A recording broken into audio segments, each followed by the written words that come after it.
I came outside to the side door because where I was sitting at, it felt like I was getting hit again with something, which would mean that everyone is complacent above me with me being microwaved or hit with EMF or whatever it is that is coming down,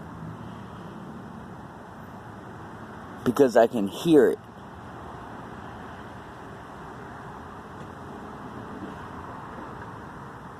Go to targetedjustice.com, look at their PDFs, look at Dr. Kathleen Horton on YouTube. She also talks about it. www.icaact.org.